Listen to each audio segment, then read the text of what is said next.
Hello, and welcome back to another update. In this one, I'll be covering the latest developments throughout the front line, starting out with the Robotyne area, where we see that the Ukrainian forces have continued their offensive operations in the direction of Novoprokopivka, to the east and to the north of the village, as well as in the direction of Verbove.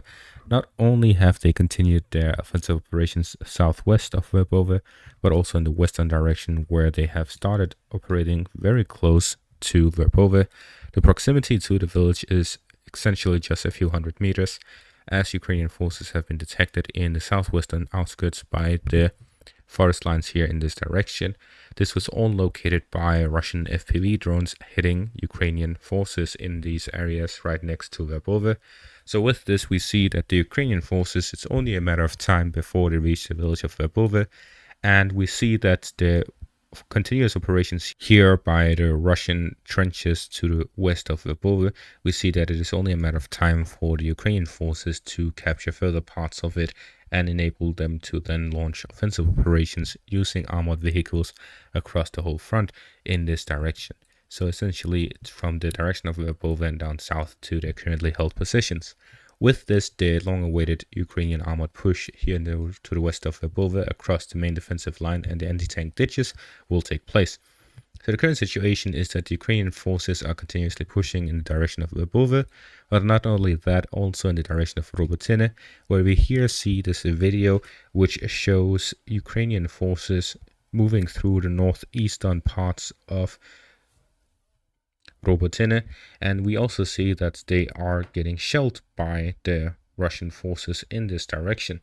They are continuously pulling up their troops in the direction of Robotyne, where we here see that the Ukrainian forces move in this armored vehicle as seen in the video from the northeastern parts by the forest line here to the northeast of Robotyne. It moves through the village itself to the center of it and then moves in the southern direction. So we see that the Ukrainian forces are moving through from the forest lines here to the north of the village in the cover of the forests before entering the village. But the Russian forces have these drones already above the sky in the direction of Robotyne, and they hit the Ukrainian forces with artillery to prevent further Ukrainian military buildup in the direction of Robotyne and for them to launch offensive operations south of the village.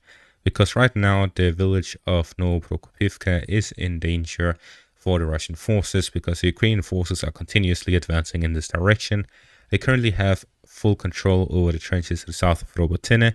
With this, they can start launching offensive operations in the direction of Novoprokopivka and threatening the village. With the current situation, the Russian forces are essentially very vulnerable in the direction of Novoprokopivka, although they have the main defensive line to the south of the village. Because the village is now the front line, they can have only a limited amount of troops in the direction, because the Russian doctrine dictates that they must be active and mobile in their defense, which means that if they are to be active and mobile, they don't need to have a large force, they need to have a smaller force right by the front. So the larger force will most likely retreat now from Novoprokopivka and Ilchenkovo back across the main defensive line, and then a smaller force will have and hold the positions here to the north of Novoprokopivka, both in the fortifications but also within the village itself. With the lack of counterattacks in the direction of Robotyne, it seems that the Russian forces have most likely given up on recapturing the village. Therefore, we see the battles moving further southwards as the Ukrainian forces have enough buildup and might to push the Russians back, and therefore the Russians are being pushed back to the last final defensive positions before the main defensive line. With this, the Ukrainian forces are now in a suitable position to build up enough troops here to the north and to the east of Robotyne to then make their push in the eastern direction. Months ago, I talked about how the Ukrainian forces would not be able to launch a offensive, armored convoy offensive in the direction of Verbove until they had fully captured Robotyne. They now live up to that expectation. The Ukrainian forces are now able to make a large armored buildup in this direction and launch it in the direction of Verbove. The final preparations in the direction of Verbove are now taking place, with the Ukrainian forces continuously attacking across the main defensive line, across the anti-tank ditches, and capturing the trenches. In the current situation, the Ukrainian forces are very close to be able to launch it, and therefore we may expect it very soon. And this is actually a very important moment in the battle of the Zaporizhzhia front, the Ukrainian offensive. This whole thing is very dependent on the Ukrainian forces getting some sort of success. The reason for this is that Zelensky recently visited the United Nations General Assembly. This was taking place in the United States, so he also used the opportunity to talk with US officials. So throughout this process, there hasn't been this usual heavy support for Ukraine, which usually was there for the past year and a half. We see that the Western support for Ukraine is not as strong as it used to be. This is mostly due to the inflation and lack of success in the Ukrainian offensive. With these two things combined, we see that the general idea of Ukraine succeeding and the West winning this war is not as optimistic as it was a year and a half ago. So the Ukrainians are looking to gain some sort of major success, similar to Kherson and Kharkiv, to uplift the spirits of the Western countries that the Ukraine is dependent upon to continue this defense of their own country. So with this, we see that the continuous fighting here in this direction is a reflection of the Ukrainian spirit trying to advance in these directions, trying to gain some sort of success to prove to its Western partners that it will, one way or another, actually succeed with their goals.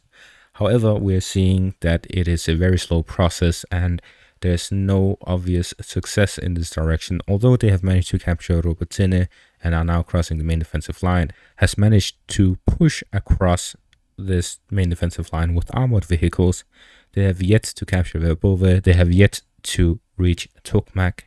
So this situation cannot be counted as a success, although they have managed to advance. The reason for this is that the build-up, the expectations were much higher than what the results are now showing.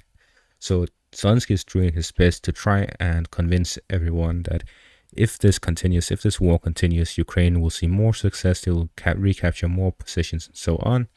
But so far, there's no evidence of that happening. Meanwhile, if we go to the northern parts of the front line, we see that in the direction of the Luhansk-Kharkiv direction, somewhere around the Kreminna-Liman area, we see this video here, which shows a Ukrainian German-made Leopard tank being destroyed in this part of the front line. It is hit by a Lancet drone in one of the fields in this direction, and we see that the Leopard tank is now for the first time being used away from the Zaporizhzhia front.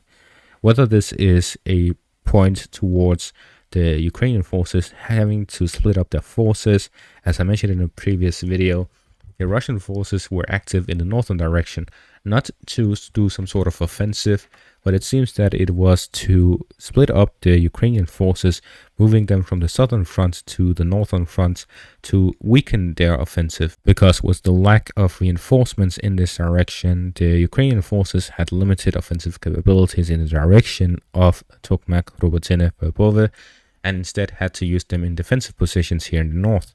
With the use of Leopard tanks, we now see that the Ukrainian forces have indeed sent many important units in this direction to hold back the Russian forces in case of an offensive.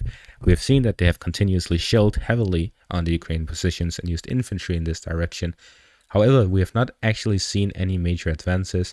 They have slightly advanced in the direction of Sinkivka, but this all took place last month. In this month, there's hardly been any movement.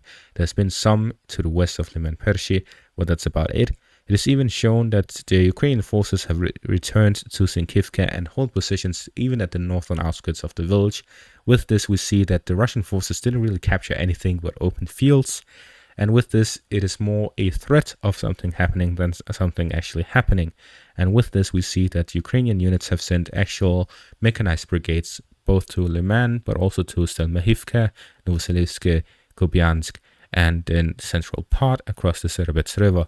So with all of this information, we see that the Russian forces currently have all of their focus on preventing this Ukrainian offensive from reaching actual success.